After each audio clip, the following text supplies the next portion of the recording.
father homicide his daughter's boyfriend and buried him in the woods. But what he told police after was even more disturbing than the initial account itself. This is the true crime documentary of Michael Lilek. I know, sometimes cases like this send shivers down your spine. But remember, behind every headline are real people with families, memories, and pain. This video may be heavy on your heart, so if you need to, take a deep breath and walk through it with me. The footage you're about to see comes from a real police interview, recorded shortly after a missing person report was filed. Does he have any reason to just disappear? I don't know, make it look like he's disappeared? I don't think so. I mean, he was very, possessive.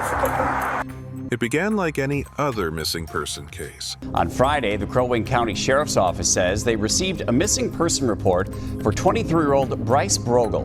Brogle was last seen leaving a home in Center Township on Wednesday. But this was no ordinary missing persons case. Bryce disappeared on October 26, 2022, in a small town in rural Minnesota. 2 days later, his girlfriend, Cordelia Ilex, called the police in a panic. She said Bryce had gone with her father to a storage unit, and from that moment on, he was gone. And then you left here. We left here. And where did this interaction happen? It happened just right out here. We got out, got just down, started to get up to speed, and the lights came on, and it happened right down here. But there was lights on them? Yeah, it was the ones that come up front. I didn't see anything up top, but there was the ones that came on there, and then the car, it was kind of a dark gray, and it kind of looked like the new Taurus. Okay. But I'm not 100. Like I said, it came by like that and pulled in front of the vehicles, and they put him in the back seat. And the other one up, the officer, walked around, got in the car, passenger seat, and they left. Cordelia sent Bryce text after text that night. "I love you. Miss you already. Please come back for me." But he never replied. The deeper investigators looked into the story, the less it made sense, and the more disturbing it became. Bryce's missing person case quickly turned from a simple missing person case into something far darker.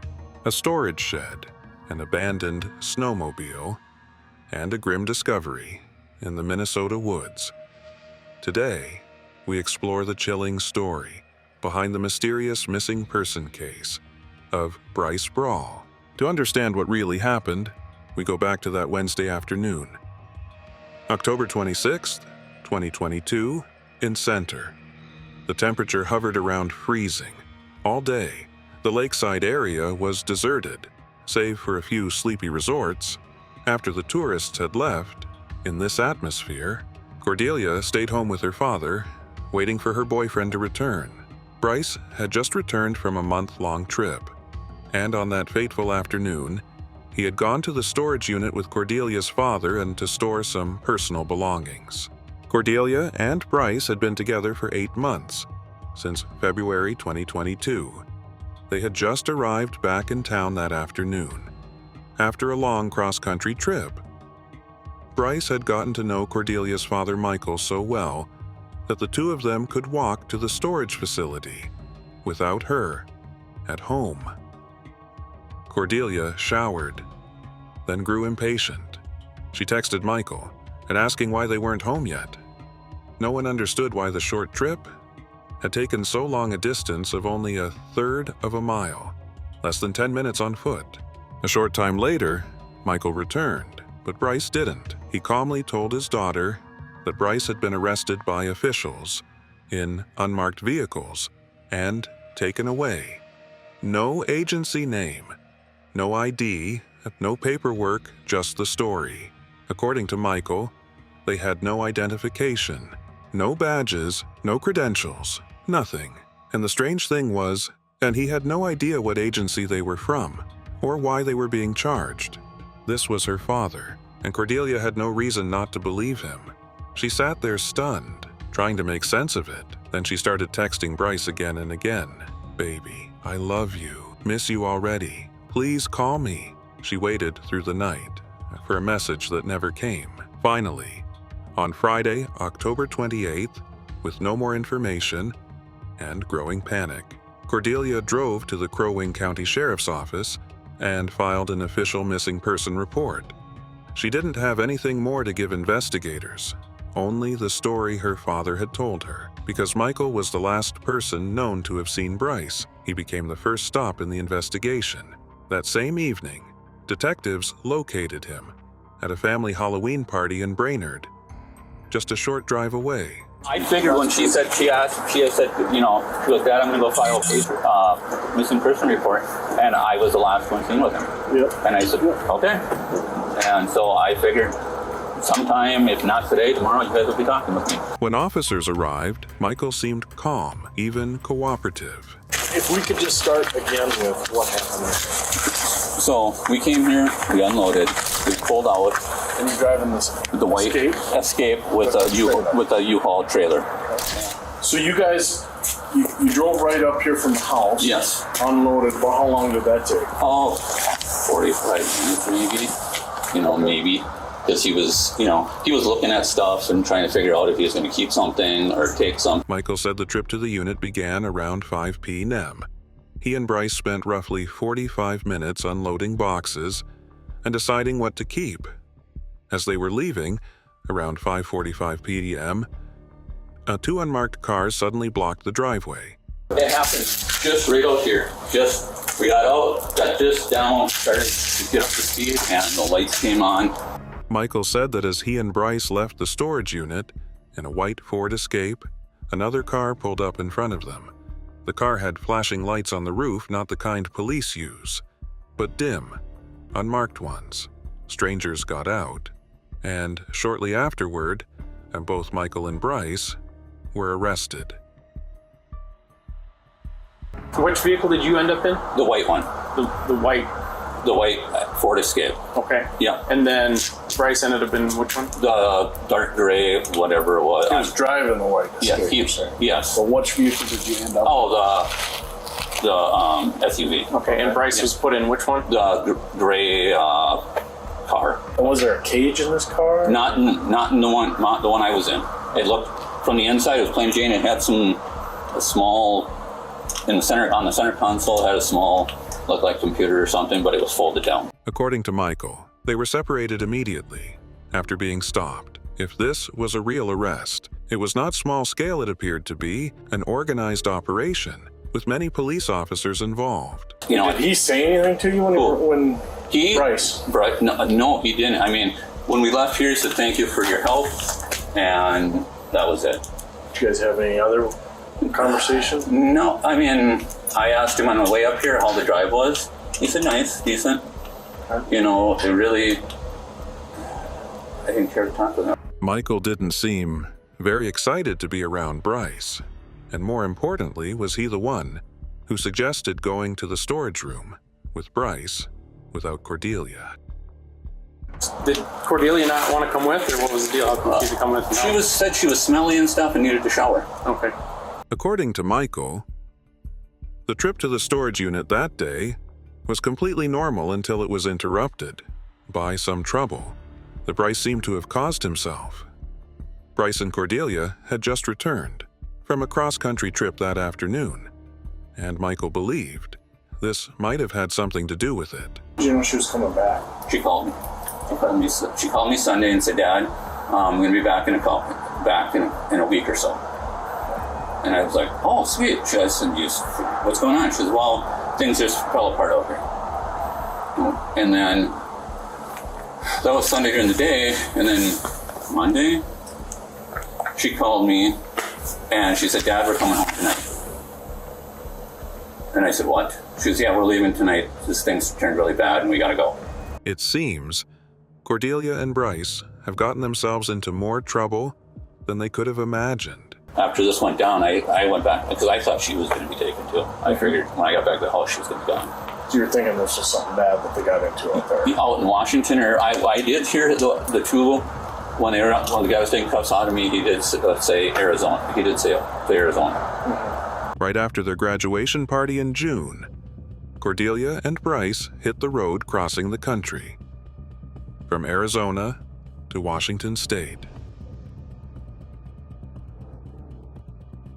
They were together for 4 months, drifting. 4 months, long enough for anything to happen. So when I got home, I said, what the hell happened? I said, what's going on?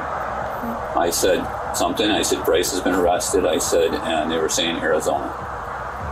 And she's like, Dad, nothing. Well, then I did get out of her that the cops were called a couple times, but it was because she went to work with bruises on her face. Nothing happened to Michael after those encounters with the police, but this wasn't new. It had happened before, and perhaps more deeply, it was because he had never really liked Bryce. Last spring, when he came to stay with us in March and stayed with him, there was a lot of verbal abuse towards Cordelia. There was a time where she came down with a big bruise on her face, which she said was wrestling. My other daughter said it could be that. And then heard her crying. So there's always been the fighting and him being that way. Bryce was a heavy marijuana user. He and Cordelia both had 2 phones, a regular one, and a flip phone that could easily be thrown away. For investigators, tracking Bryce's signal was a top priority, but Michael said he had no idea where they were. As the interview dragged on and the sky darkened, he began to add new details. She said That Bryce said on the way back that he had a feeling that somebody was going to get arrested when he got back here. She said the FBI. The police began to suspect, was Bryce's missing person case connected to the people around him, or worse, was it all an elaborate setup?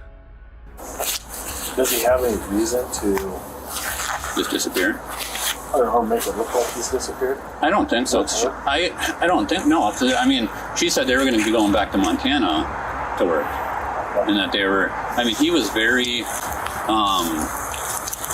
what's the word, possessive. All her phones, or all her emails and everything went through his phone so he could watch who she was talking to. I think her Facebook, everything went through his phone. So he could screen everything. Investigators want to see Michael's phone. They need location data to confirm exactly where he was. Wednesday night, the night he became the last person to see Bryce alive. I got home, we ran to Brainerd, I actually went and talked to my uncle. And you've never had his phone, you weren't in possession of it today?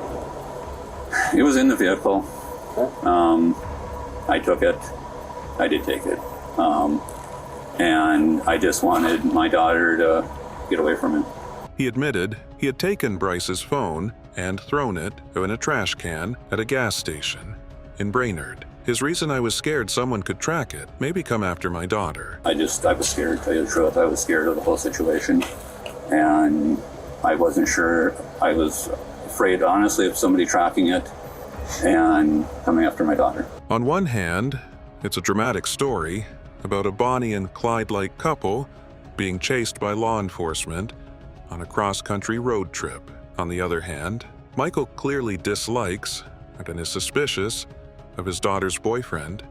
To understand this complex situation, we need to look deeper into the relationships between Bryce, Cordelia, and the Ilex family.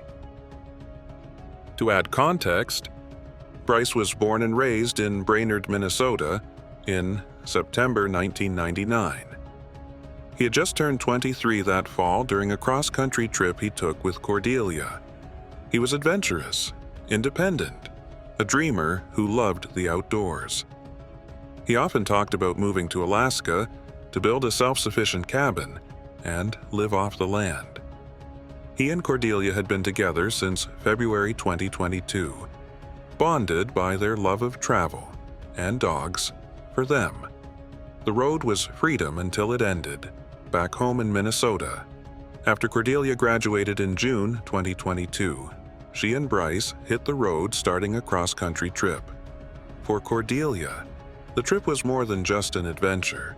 It was also a way to escape her stifling home life. She describes her parents as helicopter parents, overbearing and boundary pushing. They once hired a private investigator to track down an ex-boyfriend. Her mother has Huntington's disease, and her transgender brother is her unwavering supporter. All of this combined makes for a tense household atmosphere. But according to Cordelia, the person who made things the hardest was her father, Michael. He was devoted, loving, even tattooing "My Little Girls" and a picture of the three of them on his body. Michael, 45, was born in 1977 and grew up in Peat Lakes, a quiet suburb of Brainerd. His parents divorced, and his mother remarried and had more children. He grew up with half-siblings, a childhood that was fragmented and never felt complete. Michael graduated from Peat Lakes High School in 1996 and moved to Center. He worked construction, then became self-employed, taking small jobs around the neighborhood. But Michael's past wasn't clean. In 1999, at age 21, he was charged with third-degree criminal sexual conduct and sentenced to 5 years of probation. In 2018, the same thing happened again. This time, he pleaded guilty to fourth-degree criminal sexual conduct involving an adult with developmental and intellectual disabilities. According to records, the victim initially refused, but later complied.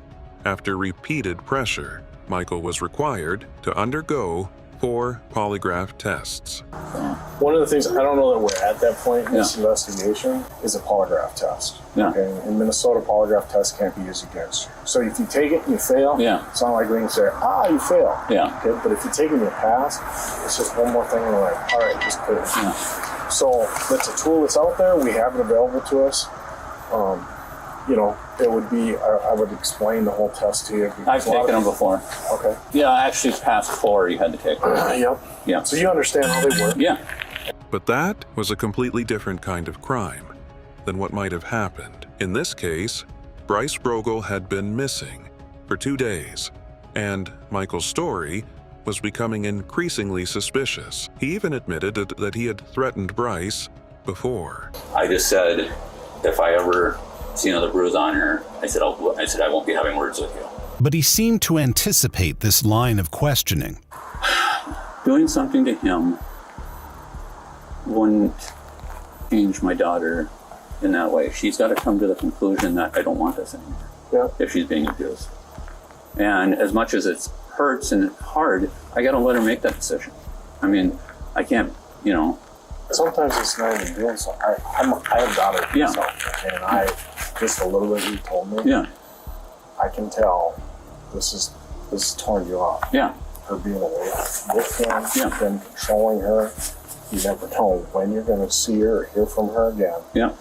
I can't imagine what I would do. Yeah. No, and it might be just something as far as I'm going to scare the living shit out of this kid and keep him away from my daughter. Because he wouldn't stop. He's the type that he thinks he's overly smart.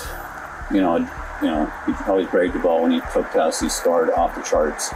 And I just told him that usually people that talk like that are dumb. But that was what he was.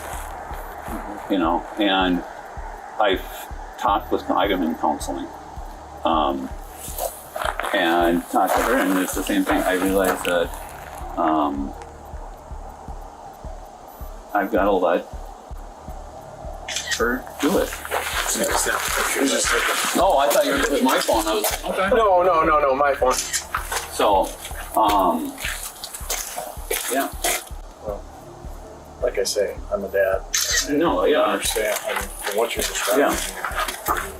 I have another daughter to watch out for and take care of. And I'm not going to put that in jeopardy. I'm not going to put going to prison in jeopardy. Being away from my family, my girls. Yep.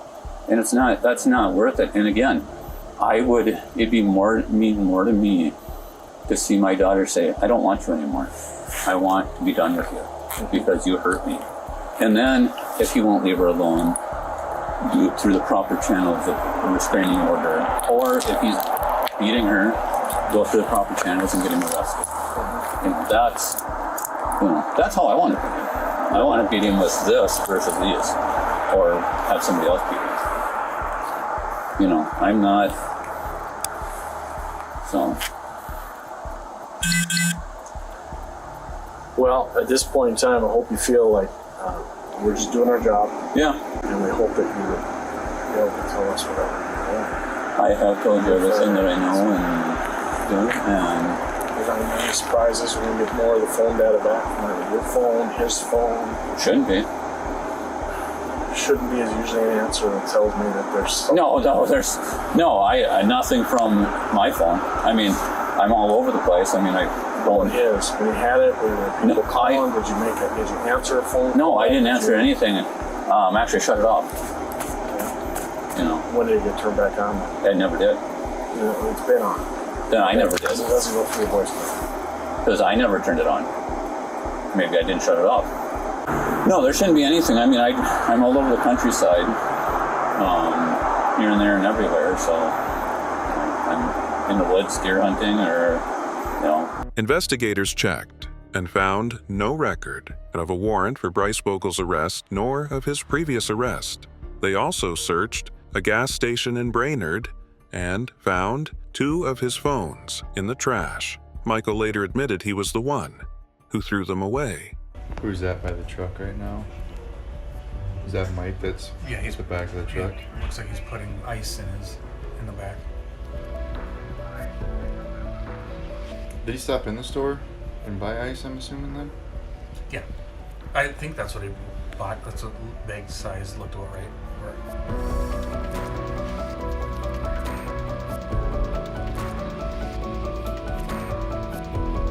Investigators followed Michael's cell phone data and once again tracing it back to Lake Edward. There, in a dense, quiet patch of woods, they found a disturbed patch of earth covered with fresh leaves and broken branches. Something had been buried.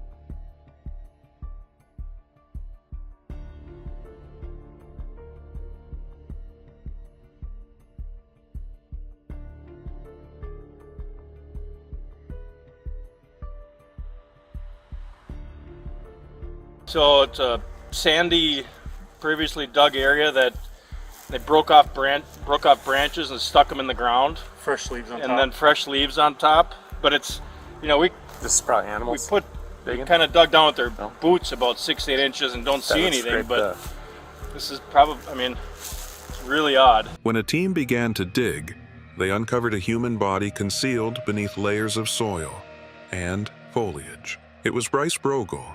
He'd been shot once in the back of the head. The discovery confirmed what detectives had feared, and yet, for them, it wasn't a surprise because they already knew something was coming. Just 2 days earlier, Michael's half-siblings had walked into the sheriff's office with a confession. They told police that after Michael's interview at the storage unit, he'd returned home and confessed to his sister, Kirsten Baker. He said he had shot Bryce, moved the body on a sled, and buried it near the lake.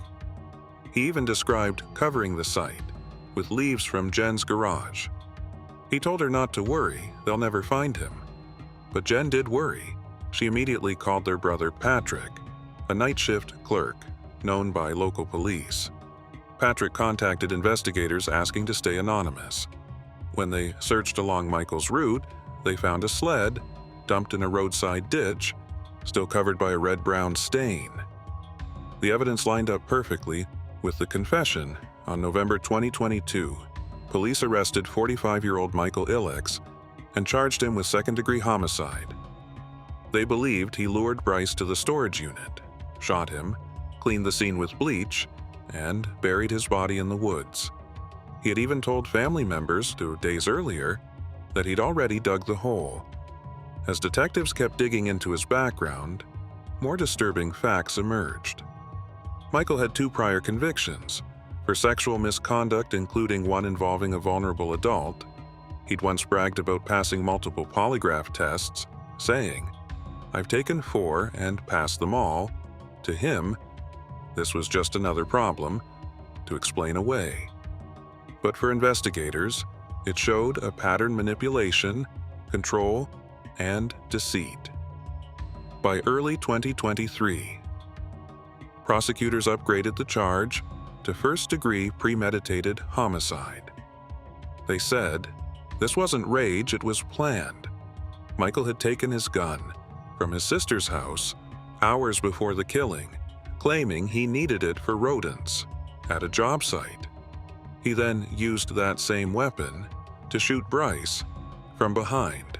During his 2024 trial, Michael took the stand. He admitted pulling the trigger but denied planning it. He claimed Bryce had been abusive toward Cordelia and that he shot him in the heat of the moment to protect his daughter. But the jury didn't buy it. They saw the bleach, the buried body, the sled, the lies, and the long trail of evidence pointing to intent. In April 2024, Michael Ilex was found guilty of first-degree homicide and second-degree homicide. He was sentenced to life in prison without parole. Cordelia, now in her early 20s, continues to post tributes to Bryce online, calling him her guardian angel forever. Her words reflect what this case truly was, not just a killing, but a chain of choices that destroyed 2 young lives and 1 family. Justice may have been served, but peace remains far away. Before we wrap up, this documentary was made to reflect, not sensationalize. Every fact, every word, comes from real records told with care and empathy for those left behind. If you believe these stories deserve to be told with dignity, hit subscribe and stay tuned for the next case, because behind every crime, there's always more than one victim.